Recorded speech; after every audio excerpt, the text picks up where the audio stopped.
এই পেশেন্ট কি নাম মা তোর? শিবানী বাদ্যকর। আমাদের কাছে এসছিল প্রথমে,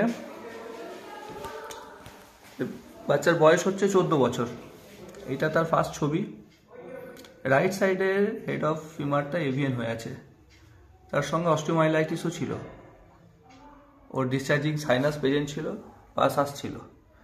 এটা রিসেন্ট ছবি তার, 24/1/2025। মাচ বেটার কন্ডিশন, কোনো ডিসচার্জিং সাইনাস নেই। আগের ছবিটা ছিল 11/3/2024, অর্থাৎ প্রায় 10 মাসের আমাদের ফলো আপ রয়েছে। এই পেশেন্ট আমার কাছে আসে প্রথম, এবং আমি প্রথমে বলি যে এটা ডক্টর মলয় দাসকে দিয়ে দেখানোর জন্য। এই যে আজকে দেখা যাচ্ছে এর কোনো রকম ডিসচার্জিং সাইনাস আর নেই, এগুলো একটা স্কার হয়ে শুকিয়ে গেছে। আমরা ওর বাবার সঙ্গে কথা বলে নেব। আপনি কে হচ্ছেন? বাবা। বাবা। ও যখন এসেছিল 10 মাস আগে, তখন কি অবস্থা ছিল একটু বলুন।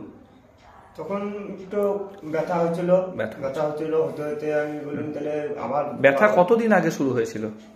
অপারেশন করার পরে কিছুদিন ভালো ছিল। ভালো। কতদিন আগে অপারেশন হয়েছিল? প্রায় লকডাউনের আগে। কোথায় হয়েছিল অপারেশনটা? আপনার কাছে চিকিৎসা করে, সাইটে থেকে চিকিৎসা করে আমি বর্ধমানে অপারেশন করেছিলাম। বর্ধমানে অপারেশন হয়েছিল? কোথায়? বর্ধমানে হাসপাতালে? হসপিটালে বলে দিয়েছিলেন, লিখে দিয়েছিলেন, ট্রিটমেন্ট করে নিয়ে যে তুরন্ত যে হসপিটালে অপারেশন করেছিলাম। তারপরে কি হয়েছিল? তারপর থেকে আমাকে আমাদের মল্লাপুরে হসপিটালে আমাকে বলেছিল যে ড্রেসিং করতে করতে মল্লাপুরে ড্রেসিং আমার হলো না। জিনিসটা আরো পকেটে হাত ভরার মতো ঢুকে গিয়েছিল ড্রেসিং করতে করতে। ঠিক গাছ ভরে গিয়েছে, হচ্ছিল না। তারপর চলে গেলাম আমি মল্লাপুরে, হলো না বুঝে আরো সব গ্রামের লোকে বললেন যে এরোয়ালি ভোটো ডাক্তার, ওখানে যে গেল তখন আমি গছ টাছ কিছু দিল না, ওখানে মলম ভরে ভরে আমার ওই কাঠ, যে বড় কাঠটা আমার বুঝিয়ে গেল।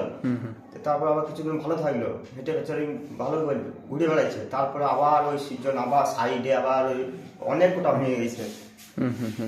প্রথম কাঠ ছিল এইটো, এইও আরো তল থেকে ভেঙে, ঠিক সামনেও হয়েছে। ঠিক ওইগুলো থেকে কি পুঁজ বেরিয়ে আসছিল?